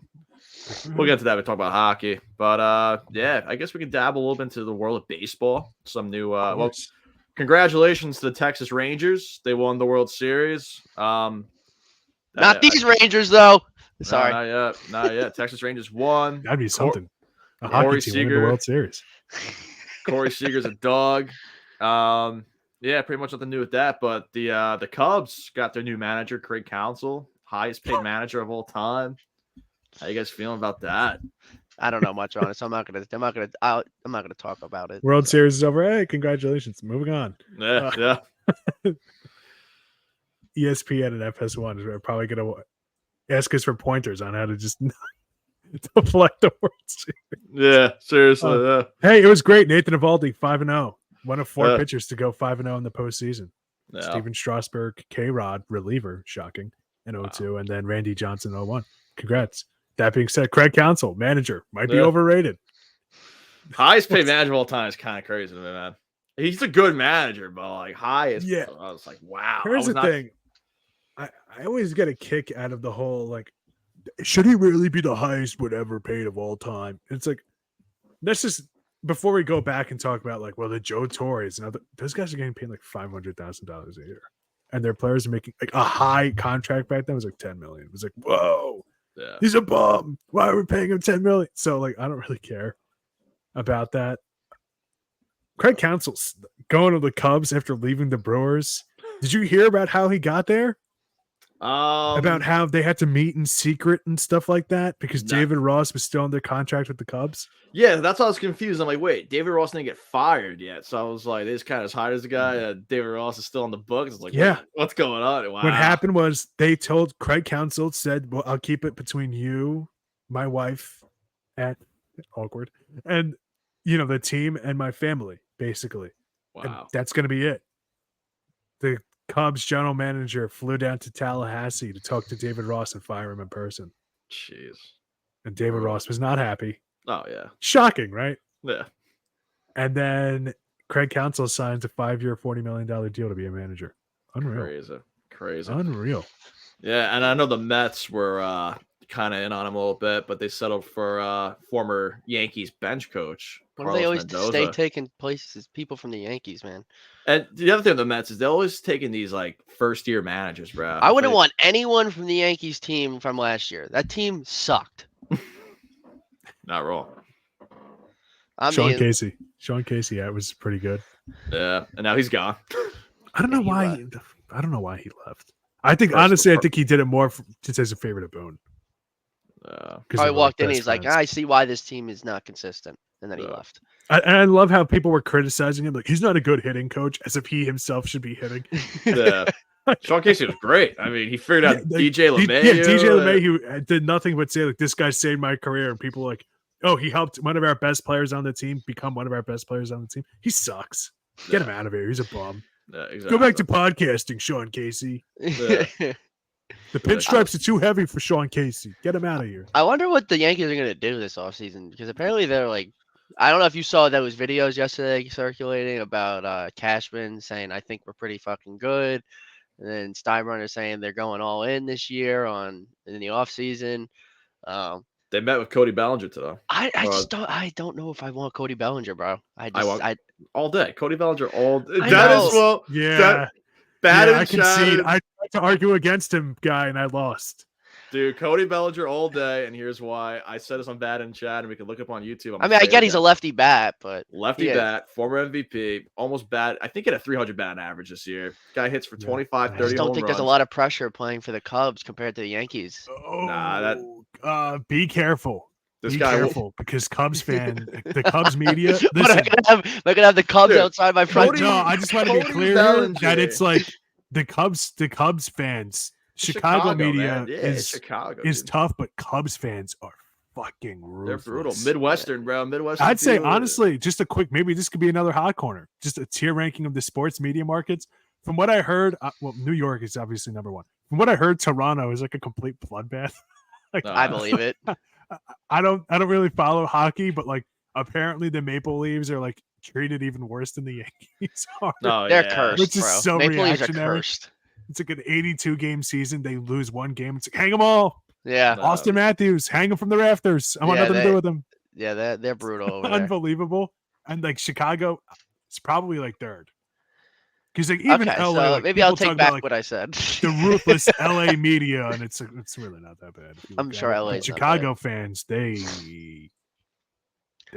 Well, listen. All right, maybe I should tread lightly, but I just watching the Yankees. I mean, I don't know. I just feel like it's hard for. I mean, who else do you want out there? Billy McKinney still? I don't know. That's kind of what it is. I don't know what I want for the Yankees, man. You want Greg Allen out there instead of Cody Bellinger still? I just want someone to play consistent, man. I just want consistency. Cody Bellinger, a lefty bat, still young. His father played for the Yankees, won a couple. So what about Soto? Soto, I want Juan Soto. Well, who doesn't want one? So, but hear me Obviously, out. I'm just saying, like, that's another potential. Hear me out. Why not both? Check this out. Anthony Rizzo's a free agent after this year. He's not getting any younger. I love Anthony Rizzo. I think he's Bellinger great. At first. You put Bellinger at first, and then you don't have to trade anything for Juan Soto unless he signs a sign and trade this winter or somewhere. Let's say he plays out in San Diego. Hey, move Bellinger to first base. You sign Juan Soto. Congratulations. You got an outfield of Juan Soto, Jason Dominguez, and Aaron Judge for the next 10 years, and then you got Cody Bellinger first base. So who's center field then? Dominguez, yeah. I know, but no, I'm saying until he's back. Bellinger. Bellinger's like an elite center fielder. Yeah, he's an elite center fielder. Okay. And then you have him to hang on until Jason comes back in the outfield. Yeah. If you don't want to give up assets to get Juan Soto, I'm gonna say something controversial. Michael Brantley, left field. Oh, I love Michael Brantley. Brantley. I get it. He's old, but that guy does not strike out, man. That's what the Yankees plate need. Discipline is unreal. And if you hear what teammates say about him, he's like an ultimate leader, guy in the locker room. Like, even though like we look at it as like Jose Altuve as being the face of the Astros, all the guys say like he's the leader of the team. Kind of like how Paul O'Neill was to the 90s Yankees. Yeah, not the best player, but kind of the leader of the team. Yeah, Brantley's a great guy. When that guy talks, you listen, like type of thing. Yeah. There's the respect. Yeah. So like because of that, like I want Michael Brantley. Plus he can hit. Like he can still hit. Dennis, are you a Yankees fan? Yeah. Okay. I actually didn't. I didn't know if you were a fan of, but. Nah, I like Brantley. I think that's a great take. I'm not against Bellinger. I'm not against it. I just don't know where the Yankees go from here because I don't know what they're gonna. I just don't know because they made a lot of questionable moves and they're saying that this is the year they're gonna spend money. They're gonna go and get these guys. Well, I mean, I don't know. I want to see something different, man. Sorry, guy. No, you're good. You're good. I just don't want to see Judge get wasted, man. I would hate to see that. Well, if I was Brian Cashman and I was the GM of the team, top 2 priorities of this offseason, as much as I love him, get rid of Stanton. And second, and this big bold highlight, bold it so much in the freaking notepad that you're making holes to the other pages. Get rid of Rodon. Cut bait. no, Rodon. I agree on Stan. Do not agree on Rodon. Rodon. No. Cut bait. Listen, it's You can't. not just he can't handle New York. He has been injury prone his entire career. That to me is the biggest red flag. And it's, well, what are you going to get in return? Not him. That's it. Like, listen, I cannot be clearer. I disagree on. I don't understand why teams do this all the time. And it is their biggest mistake, is the hubris to not admit when you're wrong. The second they traded for Joey Gallo, I knew it was a bad trade. I knew it was a bad trade. I went on my radio show. Immediately said, bad trade. Bad trade. Strikes out too much. Oh, hey, look at that. I was absolutely right. I'm not. Dennis is not the first person I've heard say get rid of Rendon. He's not the first person. It's not because of the whole when he was whining about the media or thing. That's not what it is. It's specifically because he's too injury prone. And injuries, I get. Injuries, I get. I'll live with him going somewhere else and balling out like Sonny Gray did. I'm okay with it. Injuries, when they got rid of Joey Gallo, it didn't matter who they got in return. It wasn't Joey Gallo. When people kind of gave them flack for Aaron Hicks, like, look what he's done in Baltimore. Guess what? Still, we don't have Aaron Hicks. Yeah, like addition by subtraction is a very real thing, and the Yankees just don't get it. I'm not listen. I want to see one more. I want to see Rendon one more year with a full season under his belt. I want to be clear. Exactly. He didn't get a fair shake in New York. No, we didn't see enough of him. But at the same time, too, why didn't we see enough of him? He gets hurt all the time. Yeah, I agree with that. He's not a spring chicken, bro. He's like 31 years old already. And I hear you. And look, I mean, I'm not comparing to Aaron Judge, but Aaron Judge gets hurt all the time too. I'm not saying cut the guy. You know, I think injuries. I think Rodon. I think he needs another full season, and I know full season's a lot to ask for Rodon, but dude, he's had great years. The White Sox, even those injury-riddled years, and then with San Francisco and 2021 with Chicago, fucking phenomenal pitcher, dude. You call up the Giants. You say Mike Yastrzemski and Slater. You take all of Rodon's salary. You give me Mike Yastrzemski and just a prospect, maybe Slater, maybe somebody else. San Francisco cannot say no. They cannot say no. They've whiffed on every single offseason of the past 3 or 4 years. Their biggest get so far, Nick, is Michael Conforto. Who opted in for $18 million. Yeah. They cannot say no because that fan base is livid and that general manager is on the hot seat. They cannot say no. They have to do something. They have Arson Judge. So trade him back to San Fran. Like I like you. I like Yastrzemski. I do. I don't know for Rodon, man. I'd rather sign Bellinger. Hold on. Guess what? How much money are you saving when you do that? You're saving a lot of money, but I mean, like. And you get a lefty back. It's like you're getting Ohtani. I mean, like that's fine. I'm not saying Mike Yastrzemski is going to be as good as Ohtani. I'm not. It's a guy in the lineup who's not an out. I agree with that. Bro, if Estevan Florial is up again, I might ram my head into the fucking wall like a goddamn mental patient from One Flew Over the Cuckoo's Nest. That's why we got to sign Cody Bellinger. That fixes all our problems. Yeah, but Bellinger is going to drive up a bidding war. The Cubs can't lose him. They're in the same kind of situation that the Giants should have been with Rodon, which is we can't lose this guy. So if you get rid of Rodon, you're making money for some of those other guys. Listen, at some point, Cashman and Steinbrenner got to be pissed off by losing to these teams making $250 million less payroll. It's got to irk them. I'm 110% on board of getting rid of Stanton, but Rondon, I want to see one more full year. And if he can play a full year, I don't know if he can play a full year. I don't think you have Cole, you have Judge, LeMahieu's not getting any younger. Then you're gonna have to answer questions about your first base moving forward. Obviously, you said if they get Bellinger, and I'm with you on that, or Soto, maybe teach them first base, whatever. But save money now, cut bait now. And stop holding on to these guys like Hicks and Gallo and some of these other dudes, and then you just get burned. I do feel like the Yankees get stuck in the mud, man, and just hold on to these guys. Stanton, I was hoping that Stanton eventually turns the corner, but I don't think we're going to have a time where Stanton turns the corner. I think he's already past his prime. And listen, he has the power, but I just don't think he has it anymore. I really, really don't think he has it anymore. He's too old. I think he needs to go to a team like the Marlins. They need him desperately. That team has no offense. Yeah, that team has no offense. And Guy and you, both of you, you both can tell me I'm a huge Stanton guy. I do love him, but I love Stanton. now he's older now. I feel like it's kind of like he's clogging the DH spot for all this money that we're paying him. He's not even playing right field like that anymore. It's like, I want to get more of I want to rotate that DH spot. Especially if Jason Dominguez coming off injury, they're not gonna want him to play center field off the jump. You kidding me? You're gonna want to rotate a DH spot. Pretty much. We can always get Donaldson back. Yeah, you always get Donaldson back. Yeah. That's another thing. That's almost more evidence to my argument of just cut bait. Yeah, because that really hindered them. I just feel like a glove first for a third baseman cannot be costing you almost $20 million. I just feel like Rodon is just like, we say Donaldson, Hicks, and Gallo. Those guys are dog shit. Like. You can't. Rodon's a Cy Young contender, all-star. Just removed a year ago. Great. I mean, and when they gave talent Hicks, levels, it's hard to compare. When they gave Hicks his contract, he was a top 5 or 6 center fielder in the league. Look how it turned out. Defensively, Hicks, I was never high on it with that deal, dude. Like defensively, with his bat, I was like, dude, this guy's not a good hitter, dude. Back with Minnesota, I'm just saying, I could already foresee. I'm willing to be wrong on Carlos Rodon if I'm the Yankees.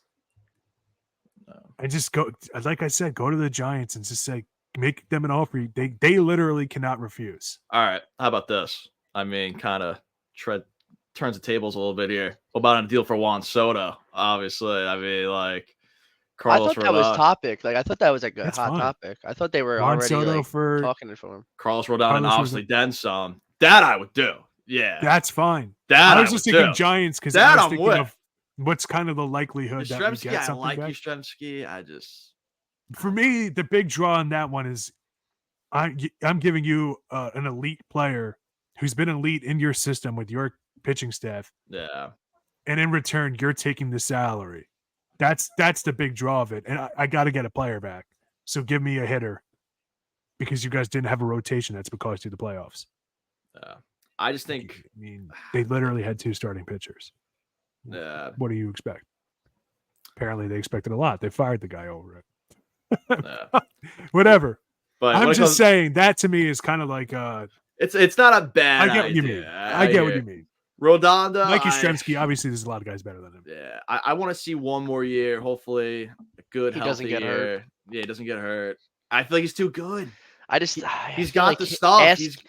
Is it bad that I feel like asking him to play a full year is a lot to ask of him? Because I just don't know if he can sustain that. I don't know. That's the big question. I think that's what's going to boil down to. Obviously, his health. But I think next year, when healthy, I think he's going to be fucking awesome. Don't get me wrong. Weird? I mean, I think he's got the stuff. Why don't we make a play for Korean sensation Jung-Hoo Lee? Oh, Jung-Hoo Lee, that's a great pick. I mean, we need a left fielder. He's awesome. He's only what, 25 years old? Something like that. Yeah, no, he's sick. Now he was on my radar too for Yankees left fielder for sure. Sign him. Just myself without moving the camera. There's a lot of options they can go for, and then even if they want another pitcher, you got Blake Snell, Aaron Nola on the market too. There's a lot they can do this. They're talking about bringing back Montez. I don't know how I feel about that. Yeah. You want to talk about a guy who didn't get a fair shake? No, and I agree. I mean, I'm going to use the same argument for Rodon. Not really a huge fair chance. 2023 Yankees were a shit show, so I'll give Rodon a pass there. Frankie Montes, how many appearances did he make as a Yankee? What, 2 or 3? He appeared as a bullpen guy at the end of the year. Yeah, it's like, why not? I mean, the guy was pretty solid in Oakland just a few years ago. I think he's still the Yankees trading for him while he was injured. Another bona fide stupid move by them. Trading for Josh Donaldson, another stupid move by them. Montez, I'm not against bringing back. I think I don't mind it. I don't care. Yeah, he's also cheaper than Rodon. To me, it's Rodon is the money is the problem. Yeah, that I could see. It's kind of like a Daniel Jones argument. Doesn't get his fair chance. He might be overpaid, but I don't know. I think the dude was top 3 in Cy Young last year and the year before, something like that. So I mean, I don't know. I want to see one more healthy year No, on I'm with a you. good I'm with you with that, Nick. I want to see on a more year. good Yankees team. And we got to forget the 2023 Yankees. The 2023 Yankees were fucking dumpster fire all around. So I mean, like, I don't know. Maybe it's just the vibes. I don't know what goes on in the locker room. Whatever. What do you think about King as a possible starter? Kane's fucking sick. I hope he's a starter next year. I mean, depending on what our bullpen issue is. I know we got Clay Holmes. Wandy Would you put him at the gone 5? Let's see. We got Cole. I'm assuming Rodon's gonna be our 2, and then Severino's a free agent, so he's not on. So you it's have Nestor, Cole, right? Rodon, Nestor, King, Montez, and Montez. I probably put Montez at the 5th spot just to get him kind of maybe lower leverage situations, maybe get him comfortable. King was awesome as a starter. He was fantastic. Fantastic as a starter. I'm not against it. There's some guys that are like decent, like Eduardo Rodriguez. He's okay. Yeah, I'll love you, Rod. That's what I'm saying. I feel like Kenta Maeda as like a 5 long man like role, like long relief role or something like that. Yeah, that'd be good. And once again, like it's the cost of some of these dudes, bro. Yeah. Who's the closer for the Yankee? Honestly, is it definitely him though? I would assume entering 2024, he's probably top of the pecking order. I would assume. Yeah. Probably, yeah. I just know I felt like there was some inconsistency there last year. Yeah, he looked either fantastic or didn't realize how late it is. I got to run, so I'll be back whenever. Okay. All right. We're having some disappearances this episode, guys. Going to the bathroom. Dennis is going to work. I don't know where he's going. You would know better than me. I have no idea what he's doing. I thought he was off today. It's only it's 2:30. Wow. But yeah. So there goes Dennis Toohey. I mean, we could talk hockey. Let's go to some hockey. Let's go to some hockey. But yeah, I think just to kind of wrap it up, Rodon, we need to at least see one more good. No, I definitely agree with you. I want to see one more year with him, but I'm not surprised by his take because I have people saying I get the frustration. I was pissed off too. I had this guy over in fantasy. I bought his fucking jersey. I was like, the season sucked overall. Who did do good on the Yankees last year? No one. Exactly. Maybe Volpe and Judge. That's about it. But yeah, I mean, we got to start thinking positive with what we have with the Yankees. Exactly. I mean, dude, Rodon is a lefty. Dude. I would love to see Peraza at 3rd, Volpe or even 2nd. I don't. Well, we have Glaber, obviously. Rizzo 1st. I don't know how he's gonna play out. We were putting him out there with half a brain. I got my hot take. I know it's a little late, but I just thought of one. Anthony Volpe will be in the 40-40 club. Maybe not next year, but in the next 5 years. 40-40 club. Next 5 years, you're saying 40 home runs, 40 bags? 40 home runs, 40 stolen bases, yep. I'm not against it. I mean, he definitely can hit the ball. Like, I think 30-30 is a lock for sure, but I'm going to take up next time. I think it's 40-40. Well, he had 20-20 last year, right? Yep. So, I mean, he's only going to get better. Exactly. And I think, again, I said it to you before, his average doesn't do him justice because of how much he let off in the beginning of the year. He let off a lot. He was off to a cold start, and dude, he was like, after the whole chicken parm thing with Austin Wells, and now we got Austin Wells up as our catcher too. He's gonna hopefully. You think he's staying, right? He's not Austin going Wells. Yeah. Wells, Volpe, Dominguez, Peraza, keep them all together, bro. Yeah. Let them grow. Because I saw there was some speculation about Wells possibly getting sent back down. I hope not. Who we start off with Wells, bro? Trevino, come on, man. Higgy, I mean Trevino or Higgy, one of them are staying, and then keep Wells. It's probably gonna be Higgy. Higgy is. That's what I was thinking. I was thinking Higgy's probably gonna stay, and I think Trevino might be a free agent. I could be wrong on that, but I like Trevi, but I'm over. Yeah, I love him. He was a good stop catcher. He was a good bridge catcher for Wells. Yeah. Wells all day, man. You gotta keep him up there. But yeah, that kind of wraps up baseball. Don't know where Dennis went, but we'll go into some hockey. Talk some puck. All right. Some huge losses, man. Yeah. I want you to start us off here. Where do I even start, man? Where do I start? Tell us what happened and how you're feeling about it. I mean, I feel like I've let off a lot of steam with the whole Aho hit on Fox. I'm not the biggest fan of the Hurricanes, obviously, but Metro, I do man. not I do not think it was intentional. I do think he was going to hit him. Yeah. I don't think he was going knee to knee. Aho's, not a dirty player like that, but it just sucks that it had to be on our best player, on the one of our best players, Adam Fox. I mean, he clearly makes a difference on the ice, but for people who don't know, Aho knee to knee with Fox. Fox is now out long term. Yeah. Yeah, we lost a lot of people that game, man. The Rangers. They lost Hedel. He's out on IR. Igor got a little banged up. He hasn't started, but thank God for Quick. He's hasn't lost in regulation yet. He's 3-0-1. I mean, that shootout, we should have won that game against the Wild where they were up 3-0 in the first period, in the first 10 minutes. That's why I hate going up early in the games because, hockey is one of the hardest sports to hold a It's lead. all about momentum. Yeah. You Such a fast game, man. You used all that energy momentum in the first period, and it's like you get a little too comfortable, and then the other team's like, Yeah. what the It fuck? was, and I think, Laviette really set the tone. He is such a good coach, man. He is Yeah, a dude. very good coach. I This team has been significantly better. And credit to Gallant, he came back 3-1 against the Penguins, went all the way to the Eastern Conference Finals against the Lightning, was up 2-0 in that series. But I think, you know, his style of coaching is more of, like freestyle, kind of let them play, coach here and there. Laviette really has like a nice system with these guys. Yeah, I think I said on the show a few times. That was a great hire. I don't know why Ranger A lot of fans people were. were against it, man. Yeah, dude, he's led each team. I think he's coached to the Stanley Cup appearance. I think the Hurricanes, the Predators, and the Flyers. He's got Yeah, this team clicking, man. They're blocking shots more than I've ever seen. I don't know if it's because I don't know what it is, but Trouba is literally a brick wall in front of Igor.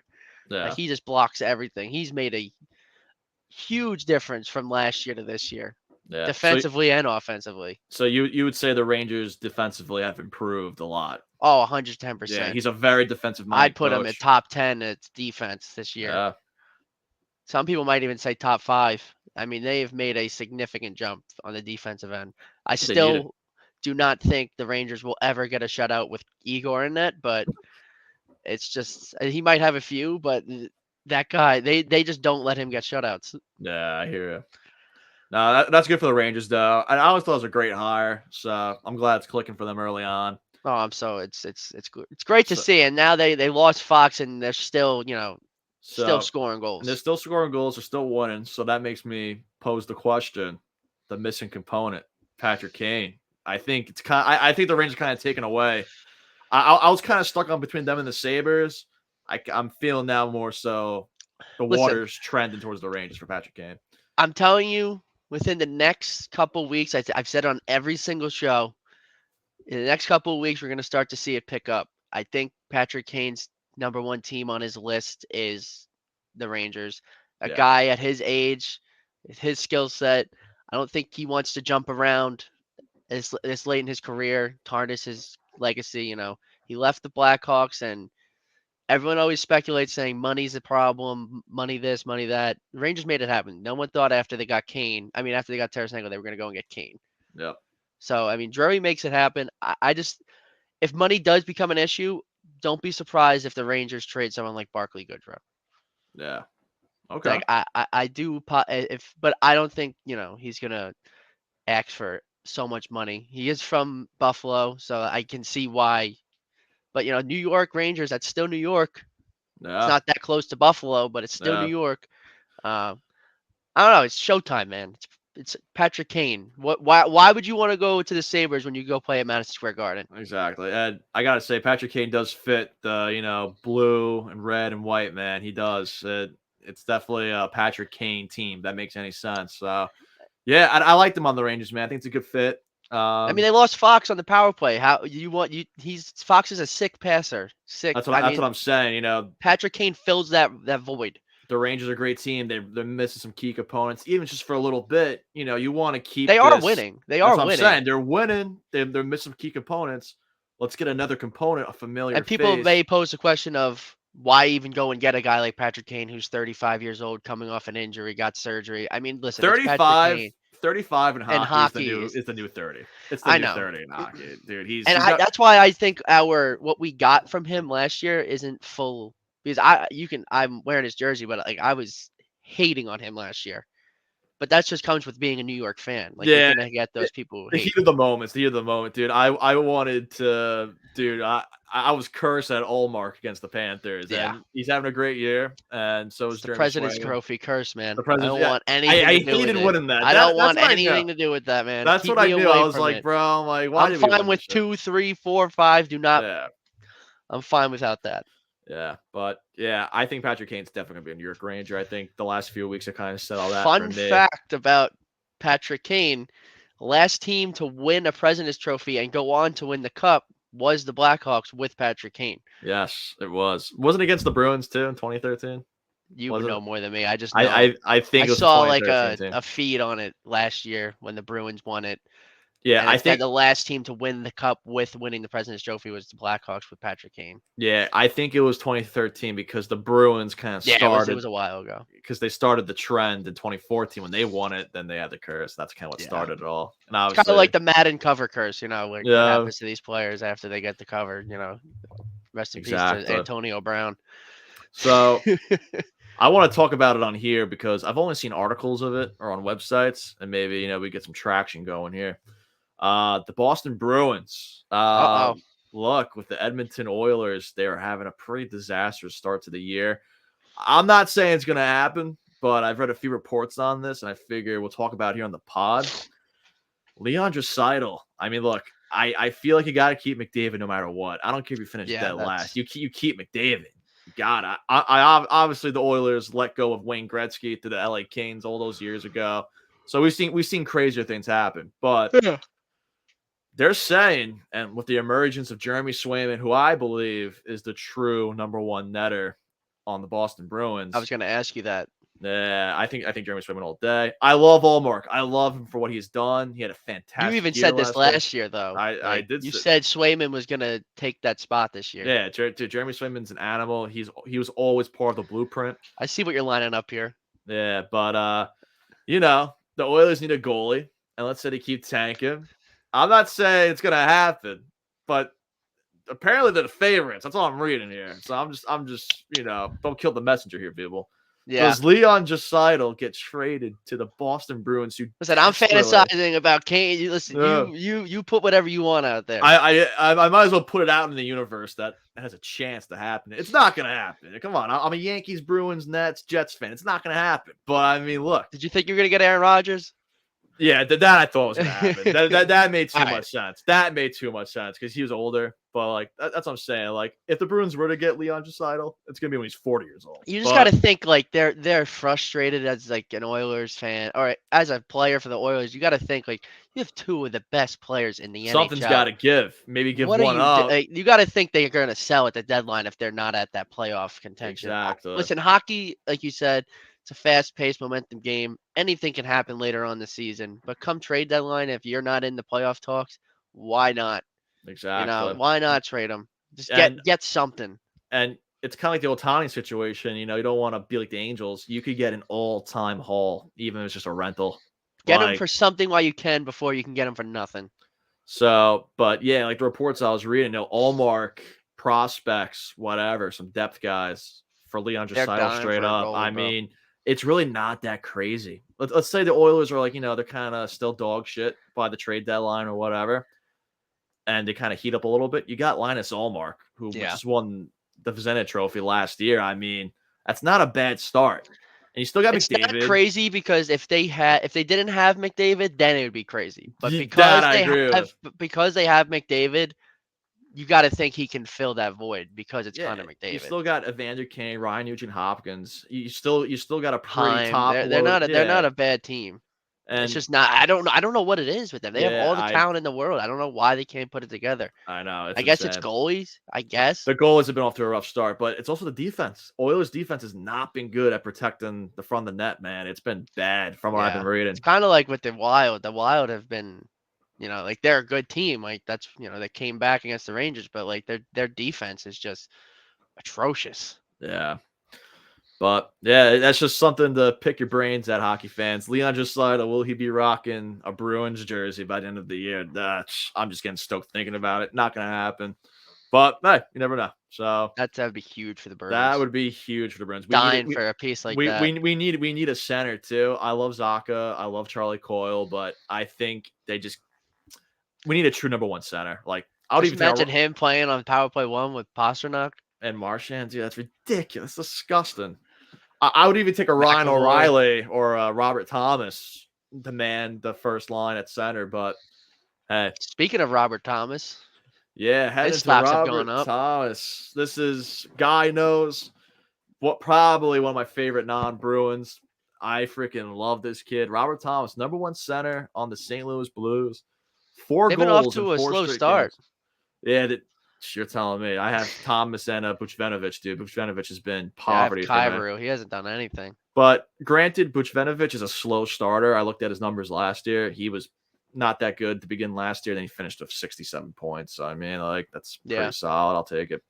But, yeah, I think the Blues will figure it out, whether they're winning games or not. I think that top line will start clicking more so. And Robert Thomas has got a goal in 4 straight games.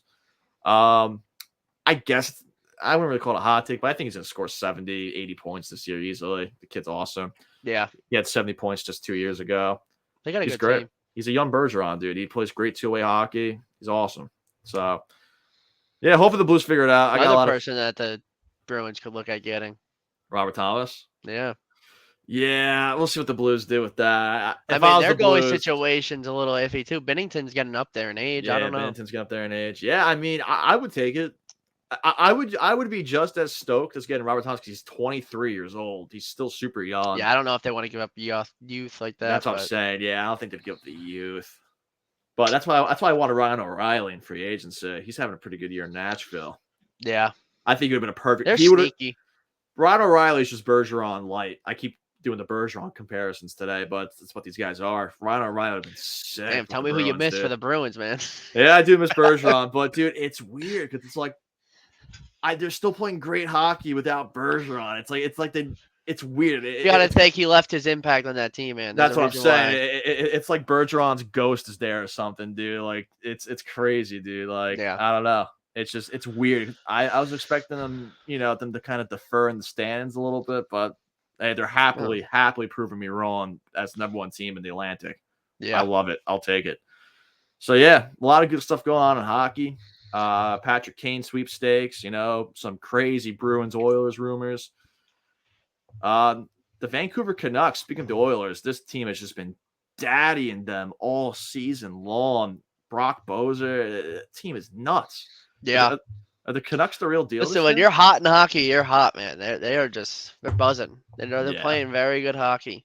It's just like I take the beginning of a hockey season very lightly just because, they gotta be consistent. Yeah, you need consistency. But we're 5 weeks in now. I think that's a pretty big sample size when it comes to I'm not buying in on all of these hot teams right now just because, like I said before, I take it with a grain of salt. You don't know. Yeah, and the Pacific Division is a gauntlet right now. The Golden Knights, reigning champs, 11-1. That's a team you take seriously. Yes. Canucks are 9-2. LA Kings are 7-2. That's very top heavy, man. Yeah. Very top heavy. The Ducks 7-5. Ducks, wow. The Ducks, when you say these teams off to a hot start, you don't really, take too much for granted here. The Ducks are that team. I don't think Pretenders. I don't think they're going to sustain this. I think the future's bright for them. I just don't think it's this year. Yeah, they got a few good pieces for you ex-Rangers as well. Yeah, because the Oilers at 2-8, I don't see that sustaining for long, and I'm kind of rooting against them now with this whole Draisaitl noise, man. I'm kind of rooting against them. I'm kind of hoping they keep tanking a little bit, have the dream come alive here. Yeah, I don't know what they got to do something about goalie, man. Didn't they waived Campbell? Can they waive him? Is that what you asked? No, they did. They waived him. Today? No, yesterday. They waived him yesterday. Oh my. Yeah, look it up. They said I didn't know that. Wow. I think they said something for assignment. I don't know if that means like he's getting sent down to the minors or if he's getting. So Stuart Skinner's kind of just the guy there now, like full time. Like, Yeah, let me see if I can find it. I swear I read it. And I love Skinner, man. I do. I love Skinner. I just feel I know like you were big on him.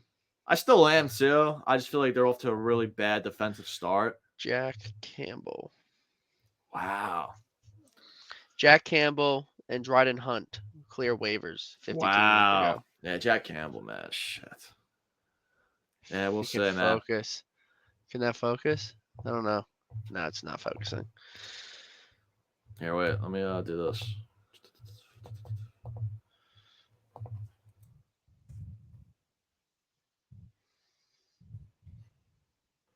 Yeah, wow. Yeah, they waived him. All right. That's crazy. That is crazy. I did not know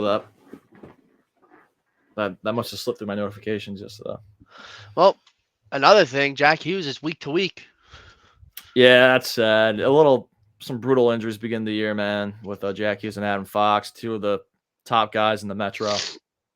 Hate to see it. I still think Devils or Hurricanes keep the 1 or 2 spot in the Metro. Yeah. I mean, listen, I'm very happy the Rangers are off to a great start. I hope they can keep it consistent because I had them at 3, but I'm not going to overreact and say it's theirs because again, you got to play 82 games in hockey. So it's a long season, man. And Carolina is a very good team.